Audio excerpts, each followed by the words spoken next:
Bien, en esta oportunidad vamos a ver entonces una rama de la química que corresponde a la química orgánica, ¿ok?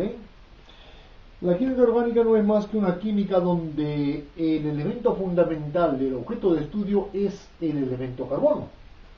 El carbono, cuyo símbolo atómico es, como todos sabemos, es Fe. Este carbono vamos a ver en primer lugar las propiedades que posee. ¿Vamos?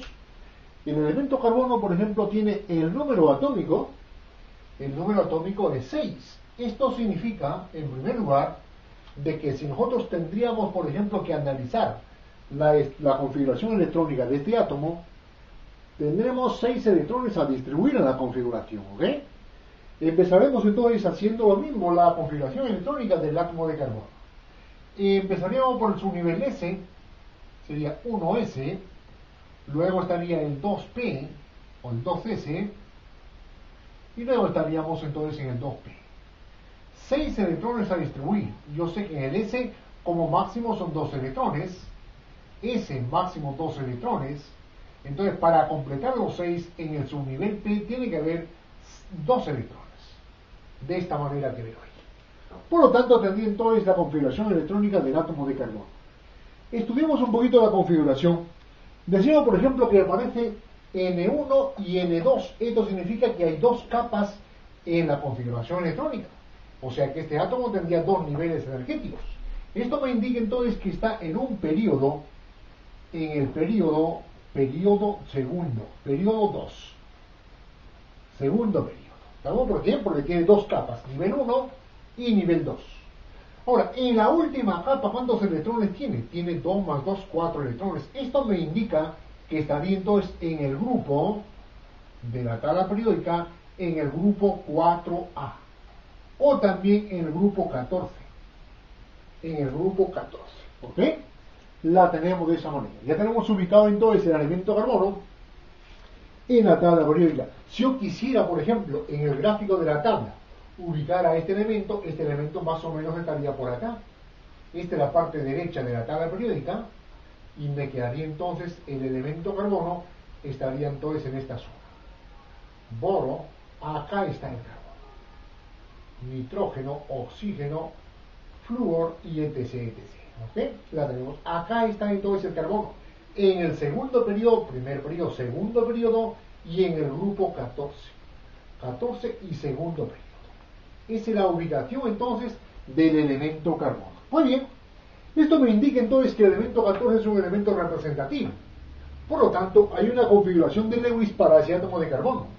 Por Lewis me quedaría entonces la representación de Lewis para ese átomo de carbono, me quedaría entonces carbono con ¿cuántos electrones? 2 más 2, 4. Esto significa, o antes de Lewis, vamos a ver, por ejemplo, utilizando la regla de Hahn, la configuración electrónica, pero utilizando Hahn. Utilizando Hahn me quedaría entonces de esta manera. En S tiene un solo orbital, que sería entonces el 1S, los 2 electrones en ese orbital. En S también un orbital, que sería entonces el 2S, 2 electrones en el mismo orbital. El subnivel P tiene 3 orbitales, 1, 2 y 3. 2px, el 2pi y el 2pz. ¿Cuántos electrones se distribuyeron los 3? 2 electrones. Aplicamos Hahn. Primero colocamos uno en cada uno. En el caso que sobrase, empezamos a aparear. Como tengo 2, no me sobra nada, entonces la dejo tal cual. Pues bien, esto sería entonces aplicando la regla de Hahn. Esto me hace pensar a mí que la configuración de Lewis para este átomo de carbono será entonces de esta manera. El carbono aquí, ¿y cuántos electrones en la última capa? En el S hay 2, que la ubicamos por acá. En el PX hay 1, la ubicamos acá. Y en el PI hay 1 y la ubicamos. Esto sería entonces la configuración de Lewis del átomo de carbono en el estado fundamental, en el estado basal, ¿claro? De mínima energía. La tenemos aquí.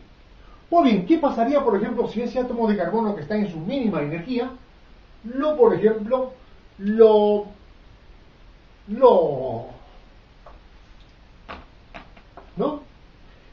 Por ejemplo, lo excitamos, ¿no? Excitando el átomo. Excitando el átomo. Excitando significa de que un electrón vamos a subirlo a un nivel o subnivel de mayor energía. Esto significa de que este electrón, por ejemplo, hacemos que salte a este orbital que veo acá. Este orbital tiene más energía que el S. Por lo tanto, puede saltar a este excitándose el átomo. ¿Okay? Me quedaría entonces el carbono excitado, que se representa carbono asterisco. Sería entonces aquí el 1s con 2 electrones, el 2s me quedaría ya, al saltar 1 me queda 1, el 2px, 2pi, 2pz. 2px, 2pi y 2pz. Acá es 1 y 1, y este es el que estuvo acá, que a la final saltó para acá. Ya tenemos entonces el carbono excitado. Esto significa entonces que el carbono excitado, según Lewis, me quedaría entonces de esta manera. Carbono, un electrón en cada orbital. 1, 1, 1, amigo. La tenemos aquí. O sea que para pasar de este estado basal a este estado excitado, entonces tenemos que darle energía al átomo para que lógicamente este electrón salte hacia afuera del núcleo, hacia afuera del átomo. Entonces se desaparecen los electrones apareados y me quedaría de esta manera. Cuando ya tengo el átomo de esta manera, es donde que puede provenir aquí el fenómeno que se llama la hibridización, o sea, la combinación de orbitales. Esto que está aquí, la combinación de orbitales de la última capa. Y ese proceso se llama hibridización. Hibridización. La primera forma, por ejemplo, que sea combinando, por ejemplo, un S, este S con el PX. S con P. Me quedaría entonces SP con uno de los P. SP1. Hibridización SP1. ¿Cuántos orbitales híbridos me daría? Pues 2. Porque estoy combinando un S con un P, me daría 2 orbitales híbridos. ¿Esto qué significa? Recordar que el S tiene una forma esférica, el orbital S tiene una forma esférica, ¿estamos? Y el orbital P tiene una forma bilobular. El P, si estamos sobre el eje X, será entonces el PX, etc, etc, ¿estamos? Esto significa entonces que vamos a combinar este con este. Si se mezclan estos dos, me quedaría entonces un orbital que sería de esta forma. Acá, también bilobular, de esta manera. Pero ya no sería PX, sino sería, esto sería un SP1, y esto sería el otro SP1, de esta forma. Entonces vemos aquí que el ángulo que hacen estos dos orbitales es de 180 grados. Esa es la característica de la hibridización SP1, ¿ok? 180 grados. Veo, por ejemplo, aquí el tipo de hibridización SP2. Significa combinar un S con 2P. O sea, un S con 2P. Me quedaría entonces una forma que sería entonces la triangular plana. Esto y esto. De esta manera. Y el ángulo que haría cada uno de los SP2 sería entonces de 120 grados. Es lo típico de la hibridación SP2. Y analizamos aquí la otro tipo que sería el SP3. El SP3 combinar un S con los 3P. S con los 3P. Me quedaría entonces de esta manera.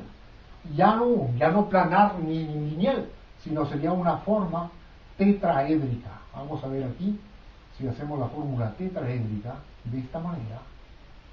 Esto significa de que aquí se forma un tetraedro, acá, acá, acá, acá, y esto que está aquí. Un tetraedro donde el ángulo que forman los orbitales híbridos SP3 sería entonces de 109 grados 28 minutos. O sea, lo que hace el ángulo de un tetraedro. La tenemos ahí. ¿Estamos? Entonces, esto es lineal, este es triangular plana y esto es tetraédrica. Un tetraedro que vemos. ¿Ok? Eso es entonces el tipo de hibridación para el átomo de carbono. ¿Ok? Vamos a verlo.